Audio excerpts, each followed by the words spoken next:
Hey there. I want to kick things off with a question for you. Have you ever felt lost or disconnected in your faith? You know, like you're just going through the motions? Well, you're not alone, and today we're diving deep into a topic that could change that for you. What if I told you that there's a way to find true rest and strength simply by abiding in God?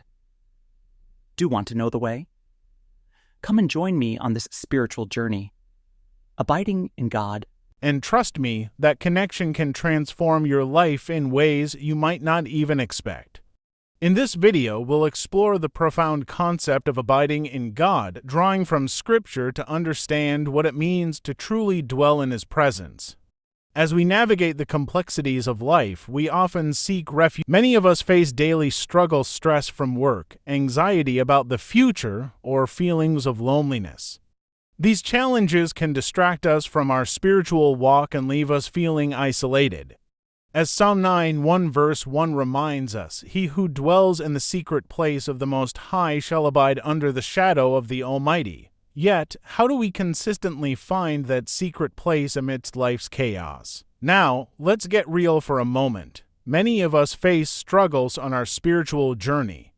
Doubt can creep in when we least expect it. Anxiety can feel overwhelming, making it hard to focus on anything beyond the chaos of our daily lives.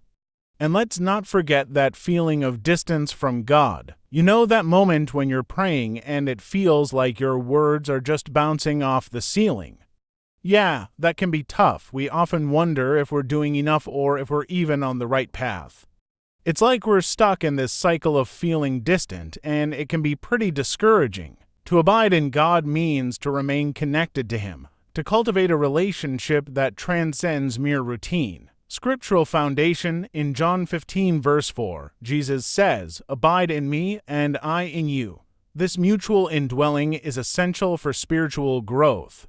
When we remain in Him, we bear fruit. John 15 verse 5. Practical steps we can practice abiding through prayer, meditation on Scripture, and worship. It's about creating intentional moments where we focus on God rather than our problems. But here's the good news. There are practical ways to abide in God that can help break that cycle. First up, let's talk about prayer. It doesn't have to be formal or fancy. Just talk to God like you would a friend. Share your worries, your joys, and everything in between. Next, diving into Scripture can be a game changer. The Bible is filled with wisdom and stories that can really resonate with your own life. It's like having a roadmap for your spiritual journey, and don't forget about community. Surrounding yourself with like-minded people can provide support and encouragement.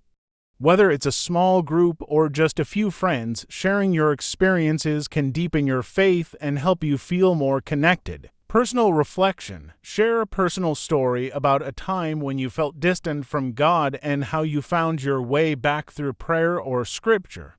Highlight how this experience deepened your understanding of God's presence in your life. The turning point comes when we realize that abiding in God is not just about seeking Him in times of trouble, but also about celebrating His presence in our daily lives.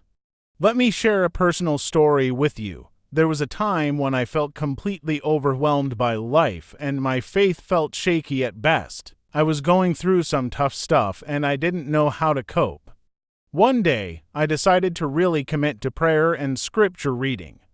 I carved out time each day to just sit, read, and reflect. Slowly but surely, I started to feel that connection again. I remember one specific moment when I was praying about a big decision I had to make. I felt this overwhelming sense of peace wash over me, and I knew I wasn't alone. It was like God was saying, "I've got you." That moment changed everything for me and showed me just how powerful abiding in God can be. Reflect on 1 John for verse 16, which states, "God is love, and whoever abides in love abides in God, and God abides in them." This revelation can transform our perspective, allowing us to experience God's love actively working in us and through us. So, to wrap up, we've talked about the importance of abiding in God and how it can strengthen your faith and bring you peace. We're all going to face challenges and doubts along the way, but by engaging in prayer, reading scripture, and being part of a community, we can build that connection with God and find the fulfillment we're looking for. In summary, abiding in God is a journey of intentionality and trust. It requires us to set aside distractions and focus on our relationship with Him. When we abide, we find peace, strength, and the ability to face life's challenges with confidence. Remember, abiding in God is not just about seeking Him in times of trouble, but also about celebrating His presence in our daily lives. Let's embrace this journey together and see how God can transform our lives through the power of abiding. Now, I want to hear from you. Share your experiences in the comments below. How do you abide in God? And if you found this video helpful, make sure to check out my next one on practical faith-building habits. Let's keep growing together. Don't forget to like, subscribe, and share this video with someone who may need encouragement in their walk with God. Together, we can deepen our faith and support one another on this incredible journey of abiding in Him.